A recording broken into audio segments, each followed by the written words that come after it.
Hi, I'm Marty Nemko. Some couples' relationship deepens as time goes on. Unfortunately, others wither into the humdrum, or worse.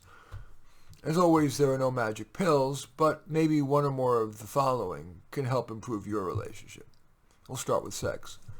Yeah, sometimes the standard advice helps. Date nights, better communication, addressing underlying anger.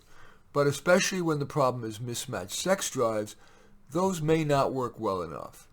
If so, you may want to accept that weakness in your relationship. All relationships have weaknesses, and instead focus on the relationship's positives and do activities together that work well for both of you. For example, cooking together, or playing with the kids or the dog, and playing pickleball, or getting involved in your local community theater, going out to eat with friends.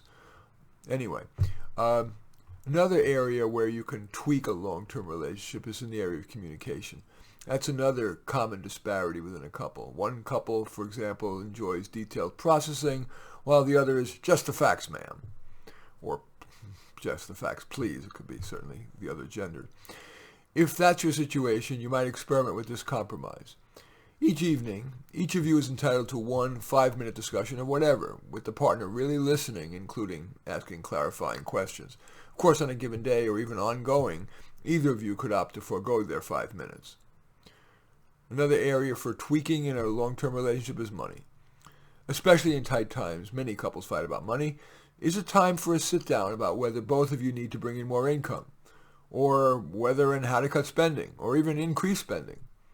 Some couples that have diligently saved have gotten into the habit of excessive thriftiness. If so, maybe it's time to loosen the purse strings a bit. A few ideas: take that long foregone trip, make your backyard into a place you enjoy hanging out, or give more to a nonprofit, or to some individual that you know would make good use of the money. While that's not tax deductible, you'll get the good feeling of knowing that 100% of the money is going to do good. And the final area for tweaking in a relationship is children. Couples' arguments about kids are often rooted in the two partners having different philosophies of parenting. Some are more laissez-faire, others want to set more limits. Of course, how you parent is going to vary with the kid's age and needs, but the following moderate approach may be worth discussing with your partner.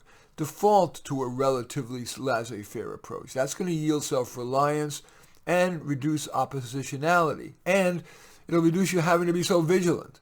And when your kid screws up, try to build what they call intrinsic motivation. For example, I called you to the dinner table twice. No response. I'm disappointed. We're all waiting and dinner's getting cold. I've seen you be quite grown up. I know you can do better. That approach tends to build an internal desire to do the right thing, rather than if, for example, you invoked an extrinsic, that is, a reward or a threat. For example, get in here or there's no dinner.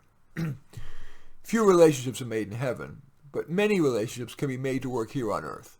Might one or more of the things that I've mentioned help your relationship work better? In any event, I thank you for watching. I'm Marty Nemko. I welcome your thumbs up and accept your thumbs down. I always look forward to your comments, and especially like it if you hit the share button below. Share on your social media so that my efforts can have broader impact. And I am flattered if you choose to subscribe to my channel. In any event, I do thank you for watching. I am Marty Nemko.